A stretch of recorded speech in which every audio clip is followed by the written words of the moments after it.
মিথ্যাকে বলা হয় সকল পাপের মূল। আর সেখানে মোবাইল ফোন এমন একটা মাধ্যম হয়ে উঠেছে যেটা আমাদের এই মিথ্যা বলাটাকে আরও সহজ করে দিয়েছে। কিন্তু কেমন হবে যদি সেই সকল মিথ্যা কোনো একদিন সত্যে পরিণত হয়? কেমন হবে যদি আপনার বলা প্রতিটা মিথ্যা কথা বাস্তবে রূপ নেয়? এমনই ঘটনা ঘটেছিল এই মেয়েটার সাথে। তার নাম সারা।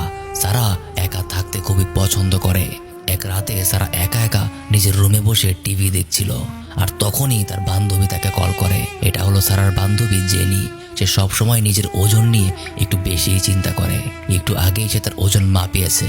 তার বর্তমান ওজন 115 পাউন্ড।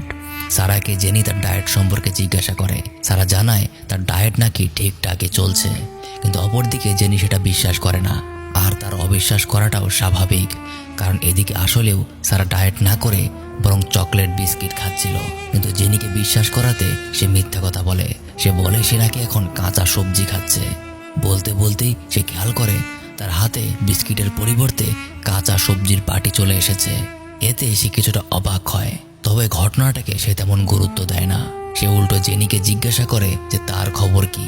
এতদিন ধরেই যেহেতু জেনি ডায়েট করছে, তার ওজন কতটুকু কমলো। জেনিও তখন তাকে পাল্টা মিথ্যা কথা বলে। সে জানায় একটু আগেই সে তার ওজন চেক করেছে, তার ওজন 5 পাউন্ড কমে গেছে। সারা কথাটা শুনতে পেরে তাকে কিছুটা হিংসা করে। জেনি কথা শেষ করেই ফোন রেখে দেয়। আর তখনই সে ফিল করে তার ওজন আসলেও কিছুটা কম মনে হচ্ছে। সে ওজন মেপে দেখে সত্যি সত্যি তার 5 পাউন্ড ওজন কমে গেছে। এদিকে সারা তখন তার রুমে একা টিভি দেখছিল। ঠিক তখন তার ফোনে একটা মেসেজ চলে আসে। সারার বয়ফ্রেন্ড আজকে তার বাসায় আসতে চাইছে।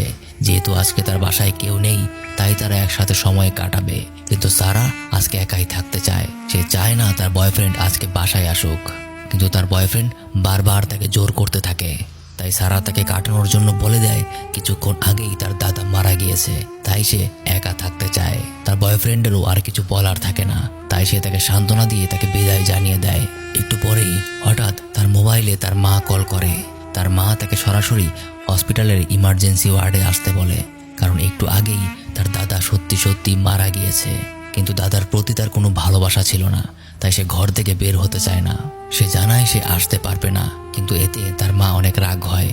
মাকেও কাটানোর জন্য সে তার সাথেও একটা মিথ্যা কথা বলে দেয়। সে বলে সে নাকি কিছুটা অসুস্থ ফিল করছে, তার ঠান্ডা লেগেছে, শরীরে অনেক জ্বরও এসেছে। এখন সে কোনোভাবেই বাইরে বের হতে পারবে না।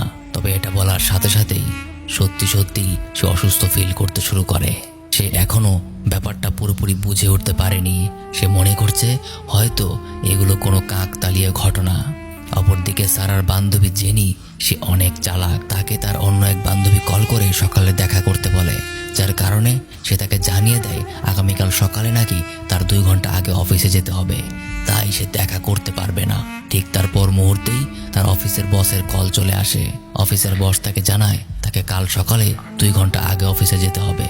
জেনি যেহেতু চালাক, সে সাথে সাথে বুঝে যায় মোবাইলে মিথ্যা বলার সাথে তার ঘটনার একটা সম্পর্ক আছে। তাই সে সারার ইনবক্সে ঢুকে তাকে মেসেজ করে যে সে এইমাত্রই তার নখে নীল রঙের নীল পালিশ লাগিয়েছে। সে দেখে সত্যি সত্যি তার নখে নীল রঙের নীল পালিশ হয়ে গেছে। তাই সে বুঝতে পারে এবার তাকে একটা বড়সড় মিথ্যা কথা বলতে হবে, যেটা সে আসলেই চায়। যিনি আবারও তাকে মেসেজে জানায় সে একটা $1 মিলিয়ন লটারি জিতেছে, আর টাকাটা তার ব্যাংকে এসে অটোমেটিক জমা হয়ে গেছে। একটু পর সে অ্যাকাউন্ট চেক করে দেখে সত্যি সত্যি তার অ্যাকাউন্টে $1 মিলিয়ন জমা পড়ে আছে। এটা দেখে যিনি খুশিতে পাগল হয়ে যায়।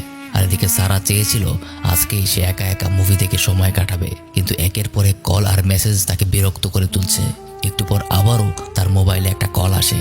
কলটা ধরে সে যখন দেখতে পায় মোবাইলের অপারেটরের পক্ষ থেকে একটা অফিসিয়াল কল এসেছে, তখন সে রেগে যায়। সে বলে তার গলায় সমস্যা, সে কথা বলতে পারবে না, আর সে কোনো অফারের কথাও শুনতে চায় না। এটা বলার সাথে সাথেই তার গলায় ব্যথা শুরু হয়ে যায়। সে এখনো বুঝতে পারছে না যে তার সাথে কি হচ্ছে। বোকা মেয়ে। আর এদিকে জেনি অনেক চালাক থাকায় সে বিষয়টার সুবিধা নিচ্ছে। একটু পর সারার মোবাইলে আবারও একটা কল আসে। এটাও সেই অফিসিয়াল কল। ফোনটা রিসিভ করেই বোকার মতো সারা তাদের বলে ওঠে, আপনাদের যন্ত্রণায় এবার আমি মরেই যাব। কথাটা বলার সাথে সাথেই তার হার্টে প্রবলেম দেখা দিতে শুরু করে। কিছুক্ষণের মধ্যেই সে হার্ট অ্যাটাকে মারা যায়। অপরদিকে জেনি তার বন্ধু বান্ধবদের ফোন করে জানাতে শুরু করে যে তার কাছে এখন অনেক টাকা, সে একের পর এক লটারি জিতেই চলেছে। একটা সময় অতিরিক্ত উত্তেজনার কারণে এক জায়গায় সে বলেই বসে, এবার আমি খুশিতে ফেটেই যাব। যেটা বলার পরে পরেই সে বুঝতে পারে সে একটা বড়সড় ভুল করে ফেলেছে। সে যেটা বলে ঠিক তেমনটাই হয়। তার শরীরটা বেলুনের মতো ফুলতে শুরু করে আর বেলুনের মতোই একদম ফেটে যায়। ছোট্ট একটা ভুলের কারণে তারও শেষ পরিণতি এমনটাই হলো।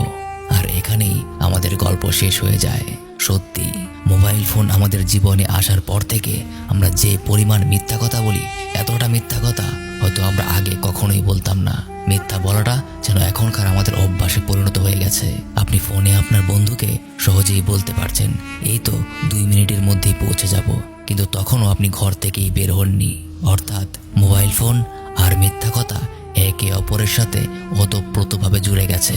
আমাদের প্রত্যেকের উচিত এই বিষয়টার উপর নজর দেওয়া, নয়তো কোনো একদিন আপনার বলা প্রতিটা মিথ্যাও সত্যি পরিণত হতে শুরু করবে, আর তার পরিণাম হয়তো ভালো নাও হতে পারে।